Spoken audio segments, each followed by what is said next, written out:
रविवार की संध्या धीरे धीरे रात्रि के अंधकार में विलीन हो रही है। हम इतिहास के एक ऐसे मुहाने पर खड़े हैं जिसकी साक्षी बनने का अवसर पीढ़ियों में किसी किसी को ही मिलता है।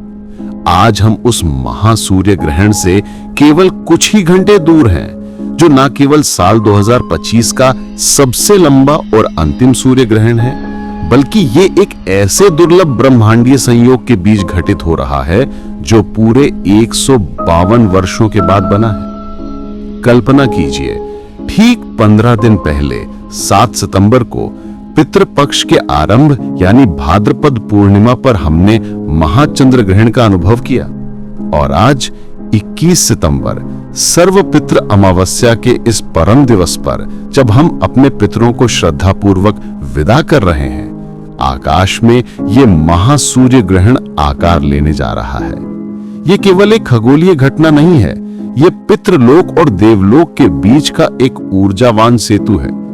ये एक महान शून्य का क्षण है जिसके तुरंत बाद कल प्रातः काल से ही शारदीय नवरात्रि के रूप में आदि शक्ति की परम ऊर्जा इस धरती पर अवतरित होगी। ये ग्रहण एक समापन है और एक आरंभ भी।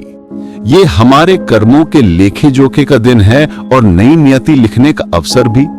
ये एक ब्रह्मांडीय शुद्धिकरण की प्रक्रिया है जो 12 की 12 राशियों के जीवन में एक अभूतपूर्व काया पलट लाने की क्षमता रखती है, विशेषकर उन 6 भाग्यशाली राशियों के लिए जिनका भाग्य अब सूर्य के समान ही चमकने वाला है।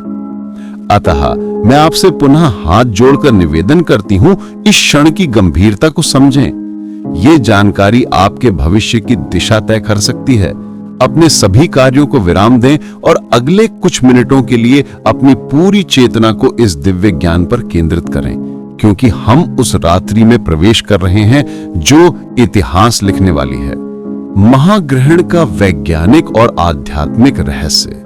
वैज्ञानिक दृष्टिकोण से खगोल विज्ञान के अनुसार 21 सितंबर 2025 को लगने वाला ये एक आंशिक सूर्य ग्रहण है। ये तब होता है जब चंद्रमा सूर्य और पृथ्वी के बीच से गुजरता है, लेकिन तीनों एक सीधी रेखा में नहीं होते। चंद्रमा सूर्य के केवल एक हिस्से को ही ढकता है, जिससे ऐसा प्रतीत होता है मानो सूर्य में से किसी ने एक टुकड़ा काट लिया हो। इस ग्रहण की अधिकतम तीव्रता 0.855 होगी, जो इसे एक प्रभावशाली खगोलीय घटना बनाती है। यह ग्रहण चंद्रमा की कक्षा के अवरोही नोड पर घटित होगा, जिसे ज्योतिष में केतु का स्थान माना जाता है। गहन आध्यात्मिक और ज्योतिषीय विश्लेषण। सनातन धर्म में सूर्य को ग्रहों का राजा, हमारी आत्मा, चेतना, पिता और जीवन ऊर्जा यानी प्राण का स्रोत माना गया है। पौराणिक कथा के अनुसार समुद्र मंथन के समय स्वरभानु नामक असुर ने देवताओं का वेश धरकर अमृत पी लिया था। सूर्य और चंद्रदेव ने उसका रहस्य उजागर कर दिया, जिस पर भगवान विष्णु ने अपने सुदर्शन चक्र से उसका सर धड़ से अलग कर दिया। अमृत पीने के कारण उसके दोनों भाग, सिर राहु, धड़ केतु, अमर हो गए, और तभी से वे सूर्य और चंद्रमा से अपना प्रतिशोध लेते हैं। ग्रहण काल इसी पौराणिक संग्राम का प्रतीक है, जब सूर्य की दिव्य ऊर्जा अस्थायी रूप से इन छाया ग्रहों के प्रभाव में आ जाती है। इस बार का ग्रहण सर्व पितृअमावस्या पर है, जो इसे सहस्र गुना अधिक शक्तिशाली बनाता है। ये वो समय है जब पितृलोक के द्वार खुले होते हैं। ग्रहण के दौरान सूर्य की ऊर्जा के क्षीण होने से ब्रह्मांड में एक प्रकार का कॉस्मिक रीसेट होता है, जो हमारे आनुवांशिक कर्मों यानी पितृदोष और इस जन्म के संचित कर्मों को शुद्ध करने का एक सुनहरा अवसर प्रदान करता है। ये ग्रहण हमारे पितरों को मोक्ष की गति देने और हमें उनके ऋण से मुक्त करने का एक असाधारण माध्यम है। ग्रहण का सटीक समय, दृश्यता और सूतक काल का विधान। ग्रहण का भारतीय मानक समय IST। ग्रहण प्रारंभ स्पर्श 21 सितंबर 2025 रविवार रात्रि 10:57 PM। ग्रहण का मध्यकाल 22 सितंबर 2025 सोमवार प्रातः 1:09 PM। ग्रहण समाप्त मोक्ष 22 सितंबर 2025 सोमवार प्रातः 3:22 PM। दृश्यता का क्षेत्र। ये ग्रहण भौतिक रूप से भारत में दिखाई नहीं देगा। इसे मुख्य रूप से ऑस्ट्रेलिया, अंटार्कटिका और प्रशांत महासागर के क्षेत्रों में देखा जा सकेगा। किंतु जैसा मैंने पहले भी स्पष्ट किया है, ग्रहण का प्रभाव किसी देश की सीमाओं में बंधा नहीं होता। इसका ज्योतिषीय, ऊर्जावान और आध्यात्मिक प्रभाव संपूर्ण पृथ्वी पर पड़ेगा और हम सभी को इसके नियमों का पालन करना अनिवार्य है। सूतक काल एक ऊर्जावान विश्राम काल। सूर्य ग्रहण का सूतक काल ग्रहण से ठीक 12 घंटे पूर्व आरंभ हो जाता है। सूतक काल का आरंभ 21 सितंबर 2025 रविवार प्रातः 10:57 से ही प्रारंभ हो चुका है। सूतक काल वो समय है जब पृथ्वी का वातावरण और ऊर्जा क्षेत्र ग्रहण की नकारात्मक और अस्थिर तरंगों से प्रभावित होने लगता है। ये भौतिक कार्यों के लिए अशुद्ध परंतु आध्यात्मिक कार्यों के लिए परम शक्तिशाली समय होता है। इस दौरान प्रकृति विश्राम की अवस्था में चली जाती है, तो हमें भी सांसारिक कार्यों से विरत होकर आत्मचिंतन और मंत्र जाप में लीन हो जाना चाहिए। ग्रहण काल में क्या करें और क्या ना करें, इसकी एक विस्तृत मार्गदर्शिका। सभी के लिए आवश्यक नियम। भोजन और जल। सूतक काल से ही पके हुए भोजन में तुलसी दल डाल दें। ग्रहण के मुख्य काल यानी रात्रि 10:57 PM से 3:22 PM के दौरान भोजन करने और जल पीने से बचें। केवल बच्चे, वृद्ध और रोगी व्यक्ति ही आवश्यकता अनुसार ले सकते हैं। आध्यात्मिक अभ्यास। यह समय मंत्रों को सिद्ध करने के लिए सर्वोत्तम है। अपने गुरु मंत्र, इष्ट मंत्र या महामृत्युंजय मंत्र का निरंतर जाप करें। ओम आदित्याय विद्महे दिवाकराय धीमहि तन्नो सूर्यः प्रचोदयात्। इस सूर्य गायत्री मंत्र का जाप आपको ग्रहण के दोषों से बचाएगा। दान का संकल्प। ग्रहण के दौरान ही अपनी सामर्थ्य के अनुसार दान यानी अनाज, वस्त्र, धन का संकल्प ले लें और ग्रहण समाप्त होने के बाद अगली सुबह उसे किसी जरूरतमंद को दे दें। घर की शुद्धि। ग्रहण समाप्त होने पर स्नान अवश्य करें। पूरे घर में गंगा जल या नमक के पानी का छिड़काव करें ताकि घर की नकारात्मक ऊर्जा समाप्त हो जाए। गर्भवती महिलाओं के लिए विशेष निर्देश, वैज्ञानिक और आध्यात्मिक कारण के सहित।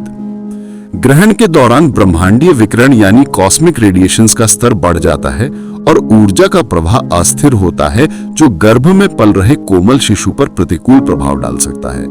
घर के अंदर रहें। एक ऐसे बंद कमरे में रहें जहां ग्रहण की कोई भी किरण या परछाई आप तक ना पहुंचे। नुकीली वस्तुओं का प्रयोग ना करें। किसी भी धारदार या नुकीली वस्तु, चाकू, कैंची, सुई का प्रयोग ना करें। मान्यता है कि इस समय काटने या विभाजित करने की क्रिया का प्रतीकात्मक नकारात्मक प्रभाव शिशु के अंगों के विकास पर पड़ सकता है। पेट पर लेप। अपने पेट पर गेरू यानी लाल मिट्टी का लेप लगाएं।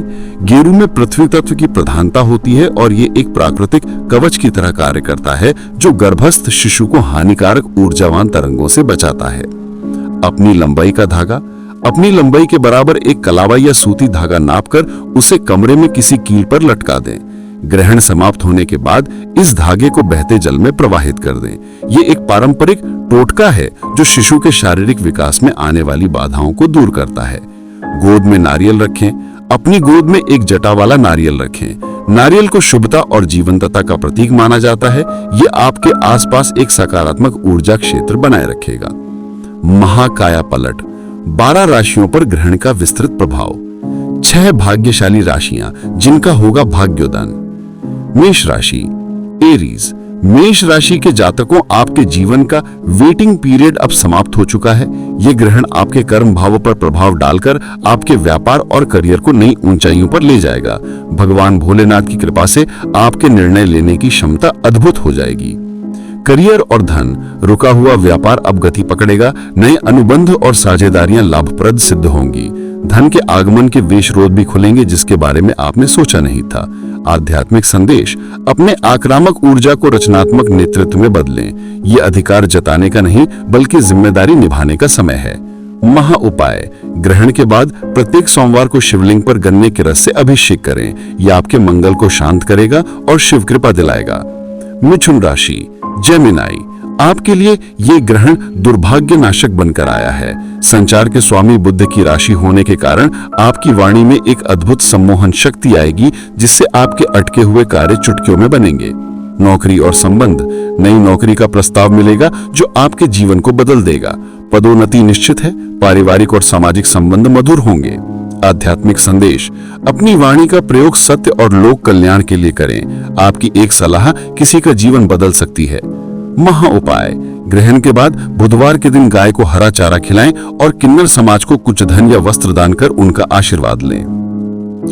सिंह राशि, लियो, आपके राशि स्वामी सूर्य स्वयं ग्रहण के केंद्र में है। यह आपके लिए एक राजयोग का निर्माण कर रहा है।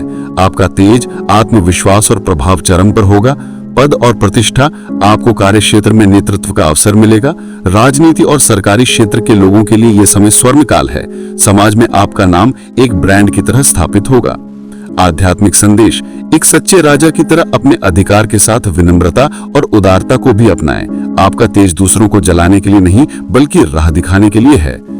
महा उपाय, ग्रहण के बाद प्रत्येक रविवार को आदित्य हृदय का स्तोत्र का पाठ करें और पिता या पिता समान व्यक्ति को कोई उपहार देकर उनका सम्मान करें। कन्या राशि, वर्गो, कन्या राशि वालों, आपके जीवन में प्रेम, परिवार और संतान की खुशियां दस्तक देने वाली हैं। ये ग्रहण आपके निजी जीवन में चल रही सभी समस्याओं का अंत करेगा। निजी जीवन, विवाह के योग बनेंगे। संतान प्राप्ति की कामना पूर्ण होगी। सरकारी नौकरी की तैयारी कर रहे छात्रों को अप्रत्याशित सफलता मिलेगी। आध्यात्मिक संदेश, अपनी विश्लेषणात्मक बुद्धि को आत्मिक शांति की खोज में लगाएं। भौतिक सुखों के साथ साथ आंतरिक संतुलन भी आवश्यक है। महा उपाय, ग्रहण के बाद किसी भी बुधवार को दुर्गा मंदिर में मां को हरी चुनरी और श्रृंगार का सामान अर्पित करें। धनु राशि, सैजिटेरियस, गुरु की राशि धनु के लिए यह ग्रहण ज्ञान, स्वास्थ्य और आर्थिक मामलों में बड़ी सफलता लेकर आया है। स्वास्थ्य और धन, पुरानी बीमारियों से मुक्ति मिलेगी। आपका फंसा हुआ धन न केवल वापस आएगा बल्कि आपको अप्रत्याशित लाभ देकर भी जाएगा। आध्यात्मिक संदेश, अपने ज्ञान और अनुभव का उपयोग दूसरों का मार्गदर्शन करने में करें। किसी लंबी तीर्थ यात्रा का योग बन सकता है। महा उपाय, ग्रहण के बाद गुरुवार के दिन किसी मंदिर के पुजारी को पीले वस्त्र, चने की दाल और हल्दी का दान करें। मकर राशि, कैप्रिकॉर्न, न्याय के देवता शनि की राशि मकर के लिए यह ग्रहण कर्म मुक्ति का समय है। आपके जीवन में चल रही बाधाएं और संघर्ष अब समाप्त होंगे। न्याय और राहत, कानूनी मामलों में विजय मिलेगी। शनि की 7.5 ढैया से मिल रही पीड़ा में कमी आएगी। भूमि भवन से जुड़े अटके हुए कार्य पूरे होंगे। आध्यात्मिक संदेश, आपने जो धैर्य और परिश्रम दिखाया है अब उसका फल पाने समय है अपनी नींव धर्म और न्याय के सिद्धांतों पर बनाएं। महा उपाय, ग्रहण के बाद शनिवार के दिन एक लोहे के कटोरे में सरसों का तेल भर के उसमें अपना चेहरा देखें और उसे किसी शनि मंदिर में या गरीब को दान कर दें। अन्य 6 राशियों के लिए मार्गदर्शन। वृषभ, टॉरस, ये ग्रहण आपको अपने भौतिक सुखों और वाणी पर ध्यान देने की चेतावनी दे रहा है। धन का निवेश सोच समझकर करें। ओम शुम शुक्राय नमः का जाप करें। कर्क, कैंसर, आपके लिए ये समय भावनात्मक रूप से संवेदनशील हो सकता है। अपने मन को शांत रखें और माता के स्वास्थ्य का ध्यान दें। ओम सोम सोमाय नमः का जाप करें। तुला, लिब्रा, जीवन साथी के साथ संबंधों में सावधानी बरतें। किसी भी प्रकार के वाद विवाद से बचें। दान पुण्य पर विशेष ध्यान दें। वृश्चिक, स्कॉर्पियो, आपके लिए यह ग्रहण एक गहरा आत्म मंथन का समय है। अपने स्वास्थ्य का ध्यान रखें और गुप्त शत्रुओं से सावधान रहें। हनुमान चालीसा का पाठ करें। कुंभ, एक्वेरियस, बड़े भाई बहनों और मित्रों के साथ संबंधों में उतार चढ़ाव आ सकता है। आय के स्रोतों पर ध्यान दें। शनिदेव की आराधना करें। मीन, पाइसेस, ये ग्रहण आपके करियर भाव को प्रभावित करेगा। कार्य क्षेत्र में धैर्य से काम लें और किसी भी प्रकार के भ्रम या धोखे से बचें। ओम ब्रीम बृहस्पतये नमः का जाप करें। निष्कर्ष, ग्रहण से नवरात्रि तक एक नई शुरुआत। मित्रों, जैसे ही ये रात्रि गहराएगी और ग्रहण का काल आरंभ होगा, याद रखें कि ये भय का नहीं बल्कि आत्मशक्ति को जागृत करने का समय है। ये ग्रहण सर्वपित्र अमावस्या पर आकर हमारे कर्मों की स्लेट को साफ कर रहा है ताकि कल से आरंभ हो रही नवरात्रि में हम उस पर एक नई, उज्जवल और दिव्य नियति लिख सकें। ग्रहण के बाद स्नान और दान करके अपने घर और मन को पवित्र करके कलश स्थापना की तैयारी करें। ये ब्रह्मांड आपको एक अनूठा अवसर दे रहा है, इसे व्यर्थ न जाने दें। सूर्यदेव, भगवान भोलेनाथ और मां आदि शक्ति की कृपा आप सभी पर बनी रहे। इस वीडियो को लाइक करके अपना समर्थन दें। कमेंट में जय श्री सूर्यदेव, हर हर महादेव लिखें और इस ज्ञान को अपने सभी प्रियजनों तक पहुंचाएं। मिलती हूं एक और नई जानकारी के साथ।